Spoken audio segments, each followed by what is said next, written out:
Hey guys, just finished my attempt at 23.3.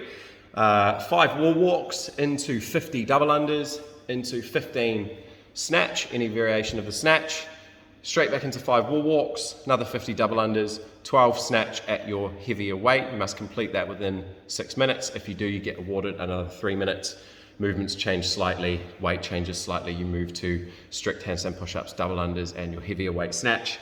Again, if you finish that, you move into the last 3 minutes, which again, it's the same, 20 strict handstand push-ups, 50 double unders, and your last final heavy weight. Right off the bat, first and foremost, for most of us kind of normal everyday athletes, it's gonna be either a 6-minute or a 9-minute workout. Being brutally honest, I don't see too many of us, maybe a really small handful, getting close to getting out of that second 9 minutes. It's a lot tougher than you think, this workout. Breaking it down right from the start, there's a couple of different ways I want you to look at it. If you are an athlete and you are looking and realistically thinking it's going to be a 6-minute workout for me, that second barbell, 61 and 43 is quite heavy. This is the way you should look at attacking it. The wall walks, there's kind of 2 different ways to look at this. If you're efficient with the wall walks, you can push the pace because it's not many. 5 twice, 10 reps, it's not actually that bad, especially starting fresh with the wall walk. So if you are efficient with the movement, you can push the pace a little bit. For the first and second round, for sure. You'll probably slow down a little bit in the second round. Shoulders will be a bit tired after the snatches, but for the most part, you can push the pace a wee bit there. If you're not efficient with wall walks, they're a new movement. We did them last year. Maybe for some of us, you might have got a couple of no reps, or you were slow and stable with it. A good way to approach those wall walks is to think about it as slow is fast. So I know it sounds a little bit contradicting what I've just said, but if you think about it like this, the wall walks will take, for some of us, around 10 seconds, okay? The hands must stay on the tape before both feet get onto the wall. That's the first thing to look out for. So you don't want to put one foot on the wall and move one hand back. You'll be asked to go back to the floor. The second thing is, once you've got all the way up, your palms touch the line, you start to descend on the way down. If you rush that descent and you get one hand to the line and then a foot slips off the wall because you're rushing too much and hits the floor before the other hand gets to the line, it's a no rep. And you have basically done 97% of the work to then get a no rep and it mean absolutely nothing at the end. It's so much wasted time and so much wasted energy. If you're taking around 10, 12 seconds to get that rep, if you're a little bit slower and more controlled, and then you get a no rep, it's 12 seconds of wasted time and so much wasted energy. So if you know that the wall walks are tough and they're going to be a struggle, slow is fast with that. Okay, so that's 2 different ways to look at the wall walks. The double unders, again, there's a couple of different ways to look at this.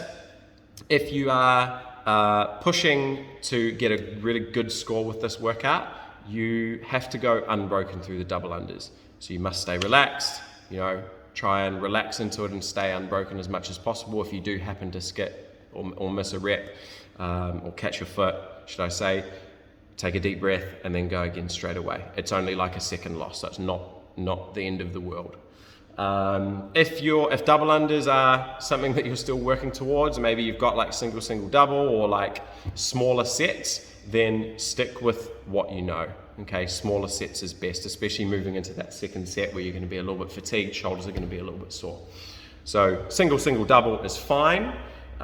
Small sets of 10 is also fine to keep the heart rate down. So there's kind of 2 or 3 different ways of looking at that. The snatches, the first weight of the snatches is a light weight. Now I know some of you are looking at me and thinking, no, it's not, but in the context of CrossFit and the evolution of the Open and CrossFit, 43 and 29 is light. So if you're looking to get a good score, you want to be pushing that either 8-7, 3 sets of 5, or if you're going to break it up in smaller sets, really small rest. So I did 5-5-3-2 with really short rest between, and that was perfect for me. And my aim was to get to the handstand push-ups, and I got there, so it worked. If your aim is just to get to that second barbell, so that you're looking at it and you're like, that second barbell weight, 43 and 61, like that's going to be, I might get a single, that would be PB weight for me, etc., etc. You might be able to push the first part just a little bit more, okay, to give you a little bit more time there.